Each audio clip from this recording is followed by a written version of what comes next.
வணக்கம் நண்பர்களே. இன்றைக்கு என்னுடைய சமையல் அறையில் மிக எளிமையான ஒரு பலகாரம், கார பலகாரம். அது வந்து கடலைப்பருப்பு, வறுத்த கடலைப்பருப்பு எப்படி செய்கிறதுன்னு செய்து காட்டுறேன். வாங்க பார்க்கலாம். கடலைப்பருப்பு ஒரு கப்பு வந்து எடுத்திருக்கேன். ஒரு கப்பு வந்து 200 கிராம் வெயிட்டில். அதை வந்து 2 தடவை கழுவிட்டு நான் வந்து ஊற வச்சுருக்கேன். இது வந்து ஓவர் நைட் வந்து ஊற வச்சுருக்கேன். ஒரு 12 மணி நேரத்துக்கு மேலே ஊற வச்சுருக்கேன். இப்போ தண்ணியை நல்லா வடிகட்டிட்டு நம்ம அதை ஒரு துணியில் வந்து உலர்த்தி வச்சிடலாம். நல்லா வந்து பரப்பி விட்டுட்டு இதில் இருக்கிற அந்த ஈரத்தன்மை வந்து கொஞ்சம் போகணும் நமக்கு. அப்போ தான் நம்ம வந்து எண்ணெயில் போட்டு வறுத்தெடுத்தால் சரியாக வரும். இப்போ வந்து இதை நான் பரப்பி விட்டு ஒரு மணி நேரம் இருக்கும். பார்த்திங்கன்னா உங்களுக்கு வந்து தொட்டால் வந்து உங்களுக்கு ஈரமாக இருக்கும், ஏன்னா ஊறினதுக்கு. ஆனால் வந்து வெளியில் வந்து உங்களுக்கு தண்ணி இருக்காது. இந்த சமயத்தில் நம்ம எண்ணெயில் வறுத்தெடுக்கலாம். இப்போ ஒரு வானலில் வந்து எண்ணெய் எடுத்துக்கோங்க. எந்த எண்ணெய் வேணாலும் பரவாயில்ல. நான் வந்து கெனோலா ஆயில் தான் எடுத்துருக்கிறேன். எண்ணெய் சூடாகட்டும்.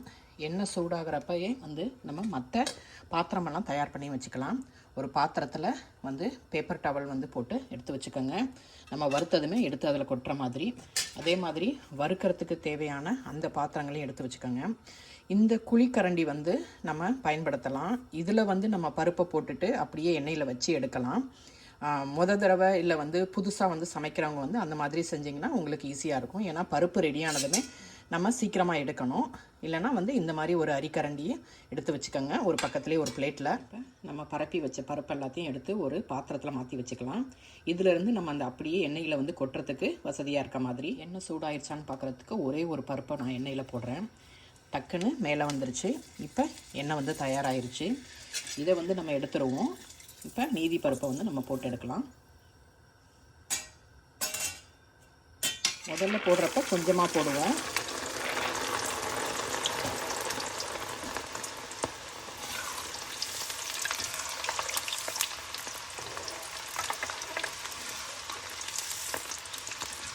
இந்த எண்ணெய் சலசலப்பு அடங்குற வரைக்கும் நம்ம வேக விட்டுட்டு எடுக்கலாம். இந்த சமயத்தில் நம்ம வந்து எடுத்துடலாம். கொஞ்சம் சலசலப்பு கேட்கும், சத்தம் கேட்கும். பட் ரொம்ப விட்டுட்டிங்கன்னா தீஞ்சிரும். ஏன்னா இது நம்ம எல்லாத்தையும் அள்ளி எடுக்கணும்.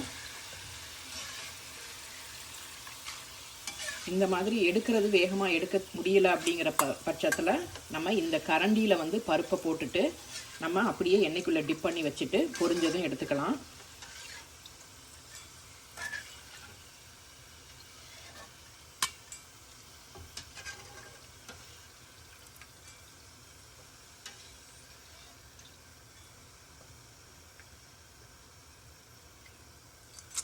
நல்லா வந்து எண்ணெயை வடிகட்டிட்டு நம்ம அந்த பேப்பர் டவல் இருக்கிற பாத்திரத்தில் நம்ம போட்டுடலாம்.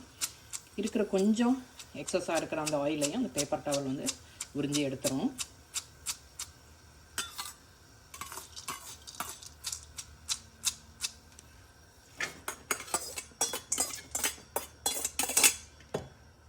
இப்போ நம்ம மீதி இருக்கிற பருப்பை வறுத்து எடுக்கலாம். பருப்பை வந்து நம்ம வேகமாக செய்கிறோன்னு சொல்லிட்டு நிறைய பருப்பை கொட்டி நம்ம வறுத்து எடுக்கக்கூடாது. கொஞ்சம் கொஞ்சமாக தான் கொட்டி எடுக்கணும். பருப்பை வந்து வறுத்தெடுத்தாச்சு. இப்போ வந்து இந்த அரிக்கரண்டியில் வந்து நீங்கள் கொஞ்சமாக வந்து பூண்டு வந்து தட்டி வச்சது, தோலோடு தட்டி வச்சது, அதை வந்து வறுத்துக்கலாம். அது கூட வந்து கருவேப்பிலையும் சேர்த்துக்கலாம்.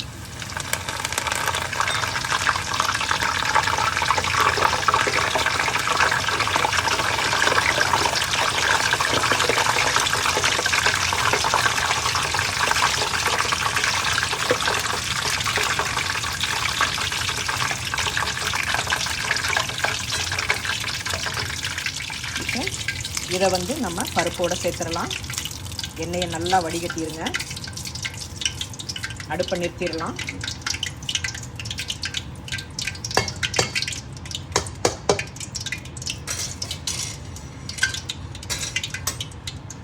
இப்போ நமக்கு வறுத்த கடலைப்பருப்பு தயாராகிருச்சு. இது கூட நம்ம வந்து உப்பு, மஞ்சத்தூள், மிளகாத்தூள் காரத்துக்கு தகுந்த மாதிரி சேர்க்க போகிறோம். கொஞ்சமாக பெருங்காயத்தூள் சேர்த்துக்கலாம்.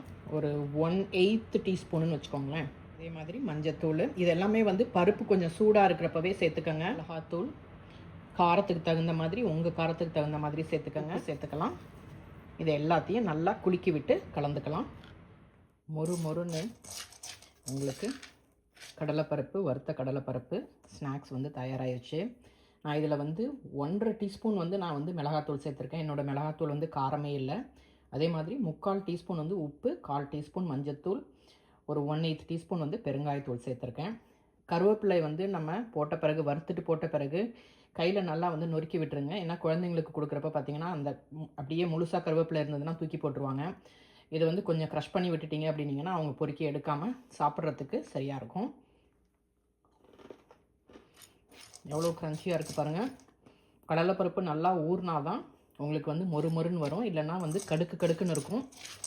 உங்களுக்கு இந்த ரெசிபி பிடிச்சிருந்ததுன்னா லைக் பண்ணுங்கள், ஷேர் பண்ணுங்கள், சப்ஸ்கிரைப் பண்ணுங்கள் என்னோடய சேனலை. என்ஜாய். தேங்க்ஸ் ஃபார் வாட்சிங். இந்த அளவுக்கு உங்களுக்கு வந்து கடலைப்பருப்பு வந்து கிடச்சிருக்குது. ஒரு கப்பு தான் நான் வந்து உங்களுக்கு செய்து காட்டியிருக்கேன். ஒரு 4 பேர் இருக்கிற குடும்பம் அப்படின்னா ஒரு 2 அல்லது 3 நாள் வந்து இந்த ஸ்நாக்ஸ் வந்து உங்களுக்கு வரும். ஆறின பிறகு நல்லா ஒரு ஏர்டைட் கண்டெய்னரில் வந்து நம்ம மூடி எடுத்து வச்சுக்கலாம்.